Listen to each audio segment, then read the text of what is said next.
Sina loy, pa na tayo na. Da ni ka lagi. Ponda. Ado. Ponda. Ay gisu ka nam ni te sagay. Ako mo pudda lay. Hi everyone. Welcome back to my channel. Ngasi se ako'y imanabi, inaunupa, najagi imanaba ako'y oza, ako'y miyang pulaga ko'y bachatli mo isi Tripura ko'y rakpune bako. Lumini humni katangge do na Tripura na ko'y se Meitei KHUN guma Meitei taba guma yengninge haba dugi. Duga tea garden jo chatlure Meitei KHUN taba Abok. Isu maroy na mana master ko'y Manipur na master daw ba nina Meitei KHUN si maroy na adu chat pagi game na neba. Ado ren Santipara Meitei yung 40 muktai haibado da chatlaga kay na sum Meitei gi kay laige khot gi hangge daw bane adugi vlog oi doi ne do yung bining tardi dum video se makata na dum yung video không chú lão đã ngang là kỳ này lúc mai kỳ bằng nước luôn là nơi lấy với lâm lên đây Manipur bus fee. Tripura. Meitei KHUN thi besat pada Meitei lay bro. Oh, Chabi. Meitei thi bi ne koi se sar changri se di nusi da na so Adu ngay đi cha yêu yêu yêu nghe nơi cha mình nơi bay wari su Tay dong tukan thangja. Na numit ama shan taw da to chat kan da tai pak la akhoi na sila kon de mo ta som de chani ngai pak chat pang ma. Ako jalan mimin na hawin da. Jalan me Manipur la eh. Ako inang ni pa ma Manipur da lay rami. Kari tu thoram ne adu ji ma si gare de ji chat chat. Oh, kit. Meitei ni si ju bamon ni si ju Meitei ni lo na. Oh. Do si ga ju bamon lay. Da ji phong vera ji ga. Ya mo. Tha ji la. Dai na.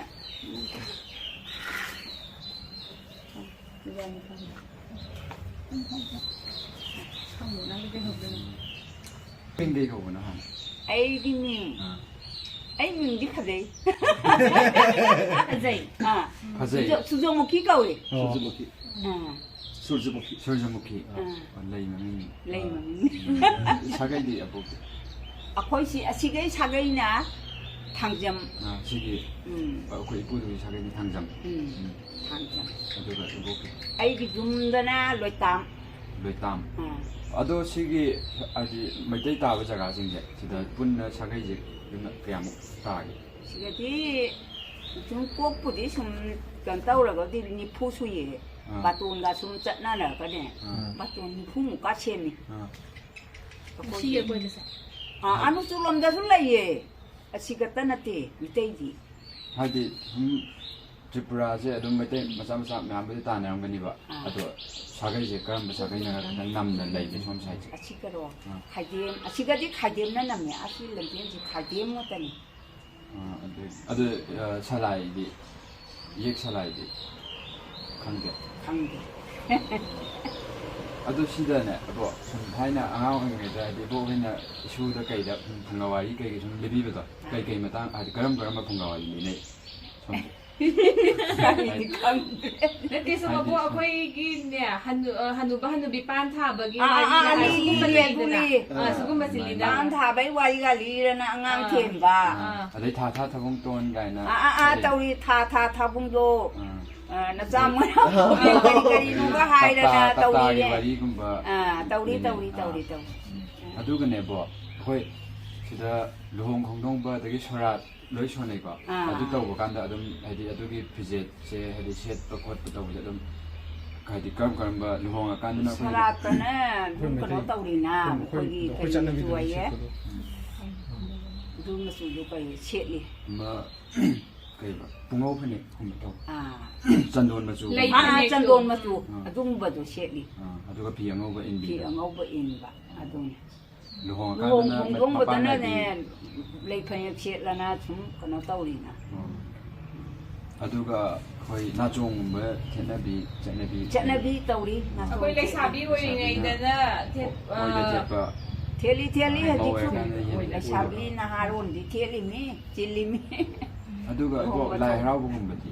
Lai haraubadi akhoi sigadi leite auli room da lei adaya sonda nimang kumanda lei lai harauba nimang kumana di sonda lai je sonda harauba je karamba lai ne hena harau umang lai gumbana to umang lai hadi Manipur de lai harauba se makhal mari thokna leba hadi kanglai harauba ba ma kaksing harauba chakpa harauba adune asigadi kanglai gati leiba ugeda umang lai ka na sonda nimang kumalanda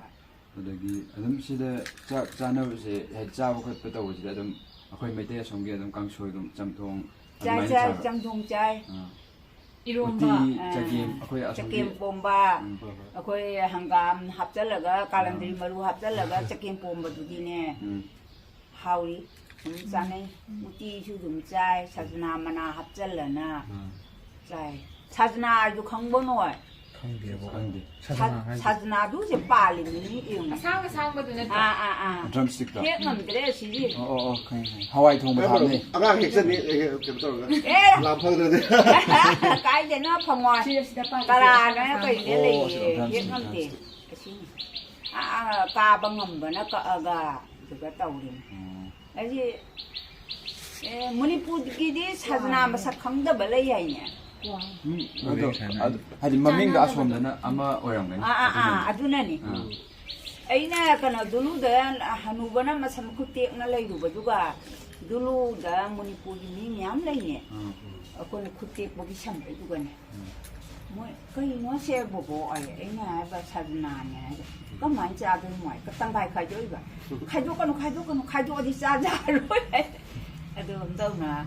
aina thong ga ne ho je su ye ka ni tang jong thong ni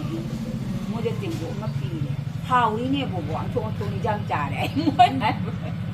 du ibo ni khum kham ba da ne khoi gi Manipuri lon cha sai da moi sai lai tam ko ko da tam da matai gi ne ka ji tam ba ni de haina khala tambagi hadi tambaya tamakpa ya na lebo ba tamak ore na Meitei gi kana che na haina ba ni adu gi khangde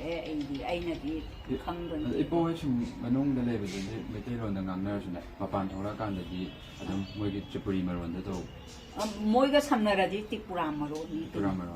bang yum thong khuding da na yum sa je sumaina sa ga sumang leiba sangoi thamba khotpa sumaina sida chatnabra chane tong nei da oparam tayim sa sanai aduga sumang gi tulsibung asida leija sumaina sisu yum thong khuding loina leine aduga thaba je tulsi gumba thaba da tairen thaba da langchoi kamba na ayam thane tairen di thade tulsi si tharani manaka lei gara thai adum mai tawi da hauri ne tairen pandi lai ga dim lai ga kuram de tairen mana hi ega hapina intadi kana tawje aduga go akoi somda mai hadi asomda su Meitei oraga hogi Christian lining leite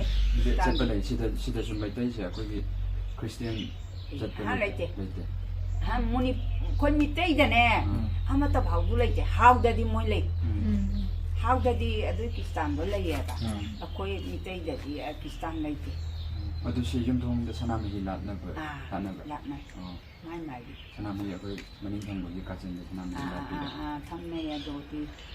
aduga phunga gumba su thamna ba phunga su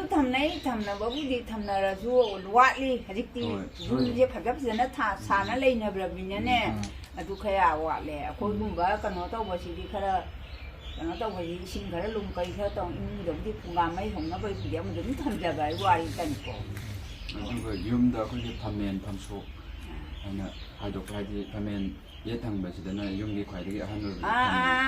thamme hajiksu lainari me phamen ka da koi angang nupi ka na phamna de ba hanna na phamna ba ne na koi si asi oi ni na si ye ni na hanu ba du lai ni da di phamman te hanu ba du ke dong cha kre na adagi bo akoi yumgi oiba masaktana hadi imung manunggi oibadana akoi atombana mama pa ko lauba hadi asom akoi Manipur chatnai dana yumgi khwaidagi atombo oibadana mama pa ko la lari mi siga jo hadi adumana laminnabudo adumana laminnabu loina macam leine adagi adagi ayuk hadi ใช้พวกนั้นลายปุจจาตรงนี้นะฮะแบบตัวยุทธงก็ถึงเลยตัวอายุแต่ลายดุกเท้าอายุแต่น่ะดุกทาระโกนะไม่นุ่งเดินนุ่งราบฮักที่เนี่ยลาจาระก็เลยเขาเรียกดุกเขาท้าชินีนะมานิ่งๆบดุอดูก็สมกันว่าตัวไอ้ตัวที่ทายตัวสีดำทาเลยตะกี้เขาที่ทงจินดาทาเลยทงอักลายบ้านนะมันเลยลาดไปสุดเลยตะกี้ปูได้ลักขิมีได้ลาดไปสุดเลยตะกี้เจงพูได้ลาดก็น้ำมันเลยนะมันเลยนะตรงนี้บอกตรงไหนดูก็เขาที่มันน้ำมันสิ่งเดียวแต่ถ้าเขานมังคากุมบะโลกทั้งการนมังคากุมบะตรงนี้ก็ตะกี้เล็บพงขังนะกุมบะตะกี้ไตเย็นนะก็คิดปีเขาที่ลายตรงนี้ได้เลยเลยบอกก็สิโลกตัวนี้นวังคาเห็ดนะโลแล้วก็ไทยมันน่าจะยุ่งใจตัวอายามเป็นช่องที่สุดที่เราเดินมาโดยเนี่ยเลยนะอายามเป็นเลยโดยทำนั่นไอ้บุตรใจฮีหุ่มบูตราลมหายใจเนี่ยยังมาเลยฮะยังมาเลยนะฮะวันดีก็ไม่ใช่ยังเพลย์บอกดูน้องนะไอ้ชุกระกันนะทับกระสูงเนี่ยนี่ชอร์พมันชอร์งอยทับกระสูงยังสั่นงไงอาบุทับที่ก็จะน่าช่วยยาแบบคำเงี้ยสิข้าจะรับประดับก็ไม่ใช่กูบ้านั่นเลยไอ้น่าหายบ้านั่นน่ะมาชอร์งอมเขาบ้านะสุดนั้นไอ้เนี่ยทับกระสูงนั่นเนี่ยเลยจะเกี่ยชักระกันสักสุดท้ายไอ้กูรำยัยชมสิเดน่ะไก่ชาไก่ตัวนี้สิโร่สิจุงโปมากกันนี่ไม่ใช่เลยเต้งานบังไม่ตัวงานบังมาสมัครทันได้เลยอ่ะมอยสิวนี่ป้าสินะรวยนี่ป้าไม่ต้องนะไม่ว่าจะมีการอะไรเกี่ยนี่ชนได้อาบุที่สักไอ้ดิช่วงที่สักไอ้คุณดับร้อนจ้ะอาบุกะไอ้กี่สุกน้ำเลยจะสักไอ้ก็มันพูดได้เลยไอ้กี่สิกเลยสิเนี่ยไอ้ตัวก็ให้มันพูดได้ลำบากแค่ปะก็อีกไอ้สักไอ้ดูเลยแต่วันนี้นะไม่กันมันจะพัมนะว่าก็น้องต้องนะไปดูมีดูเลยแต่วันนี้นะลำบากเลยนะดูนี่ตัวนี้ก็น่าเลยจะได้ลำบากเลยนะเลยจะที่มาเจ้ามาสู้อยู่นะพัมมันนะตัวนี้นะที่ตรงนี้ที่อดุมที่จะมีเลยแต่ว่าอดุมไม่ทำที่ตัวไม่อยู่ในไทยแบบมีชีวิตเจ้ไม่ไทยก็สิก็ไม่ท่าจะติดกันเท่านี้แต่กี้อดุมก็โน้สิบางอันนี่ชูว่าจะ ST นะก็ว่าบางอันนี่เลยบางอันจะละคนอดุก็ชาดาก็อาบุสิเดนเนี่ยคุยกันเนาะฮอกซิการที่มณีปูร์เดดีจันโดนทิ้งไม่หมดแต่มาเลียมเลยชานัมบสิสุยามจัดนั่นเรียกว่าไม่ใจเดินมาจะประมาณไหนนะเราสิเดชุดตรงเราไปยาวเราบอกด้วยเลยชานำบัดดุสไลแบบก็อามูบัดนำบัดดุอามูบัดนั่นเดียวอามูบัดนั่นเดียวจันโดนไว้นะก็จะได้รีบจันโดนรุ่มที่นาริชินโดยคุยจันโดนอามูบัดมาเลยตรอดูกาสูนั่นมาเดียวอีพวกเราเป็นอะไรกิจกรรมมาตุ้งเด็กคุยจันโดนอามูบัดทิ้งบัดดุ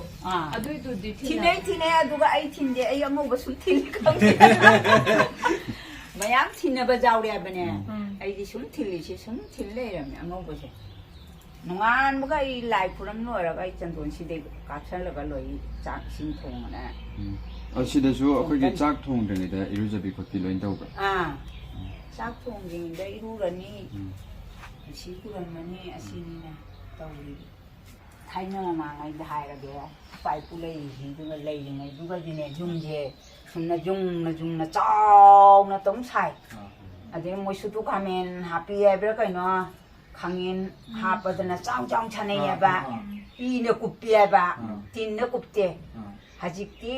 อีมาสักอุบระร้อยหาจิอีไว้เลยเลยทินตั้งไงเลยนุ่งสวยสุดเนี่ย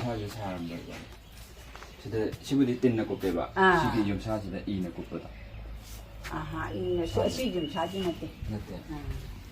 ชุ่มคุยมังกรนายมีเนี่ยมังกรชุดเจ้านั่นนายมีเดี๋ยวจุ่มชุ่มจุ่มนั่นเนี่ยใช่เนี่ยฮะเนี่ยป้ามันกันลูกพี่มันก็ปวดใช่สมัยนั่นเอาคุยกับชายเพื่อเผาเสร็จแล้วก็จะบอกก่อนเจอเกินมาเลย Kapsu kari man do ina kana kana mem lai mai cũng về này để ông phong ra lẹ kari nữa nè ông không sang nghe cái ấy Adi pa rin, masama pa rin kayo lang kayo. ấy cũng về này mẹ hai về rồi boy khôi lại khôi thùng ở đây ai nhá phong mất cái có tha gì này thì đa phụ lu lâu lu gì vậy để thì đa lâu lu đi bà anh nhá เป็นยังซาเกบอกสิ kari cha này Hawaii chuông ซาวันสิละ Sarawak là đi thùng tàn เลยตระบ่ sạc này kìa Talaga, Lấy kami đi sạc của khát cái Mugang gì itong ba doon sa kasi.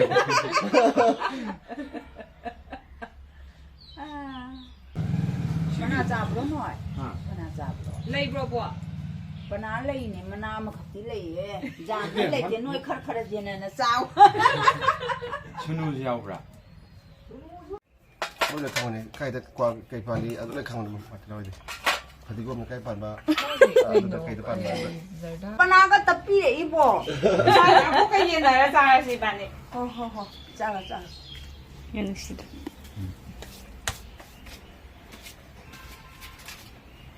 มาทั้งหลักไปเลยตัมบุลปุระเก Poro บอรามาเนี่ยเต็ม เอามุกลาที่ไปกันแล้วก็ใหญ่ Nhưng dân lúc này đó mình tầm bụi bò ra thôi vậy nè nhưng dân lúc này đó mình xa rồi mình tầm bụi bò ra gai nè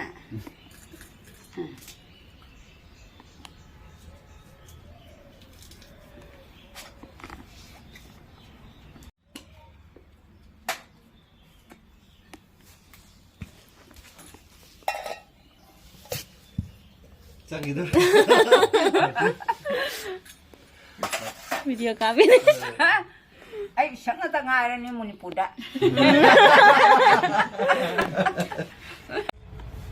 Ay gi-vlog ki mami ibiri ne ba. ยิงนะว่าให้นะ Ha. Ball di ka do. Sige channel sida. Yung view. Sige channel sida yung view ibo kawari sabagi do.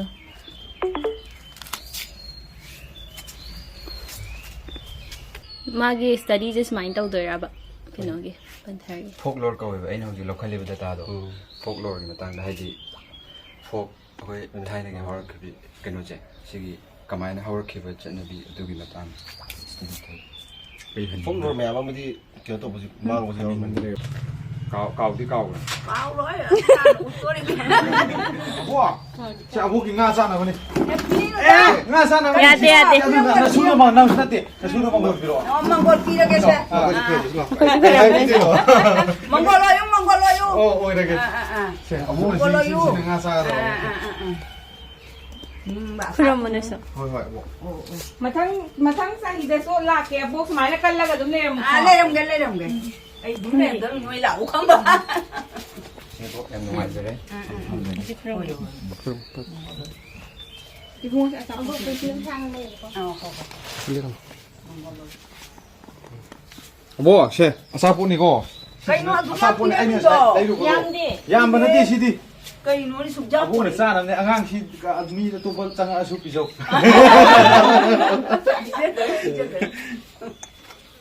Abok do di khoi su. Nuôi một số bắp thì đang ăn để rồi. Yari. Wari ang kai do di khoi. เอาจุกแกพวกนั้นเลี้ยงไว้สิ่งเดียวที่ประชาชนเลี้ยงอะไรแต่ไว้อยากแต่นี่เอาเดี๋ยวบอกจะทุกหายตัวครั้งเดียวมั้ง บายตลอดบ่ Bye. เอาจะค่อยเอาพวกเอาไว้ชนะไปเลยเลยพอเกมมุกแมว Bye บาย bye. บายนุ่งไง bro นุ่งไง bro Bye bye. พวกเอาไว้ชนะ นุ่ง ไป ไงยำนุกซีบะข้างเด็กไก่ให้ต้องขังเด็ก Abok Mathanta. Ay abuk to masa. Abuk to masu yaw di, lupa yaw di. Ay le. Mathoma ne khoi. เลยพวกก็บายบาย जब कुंभ की show अथोई बकुंभ की show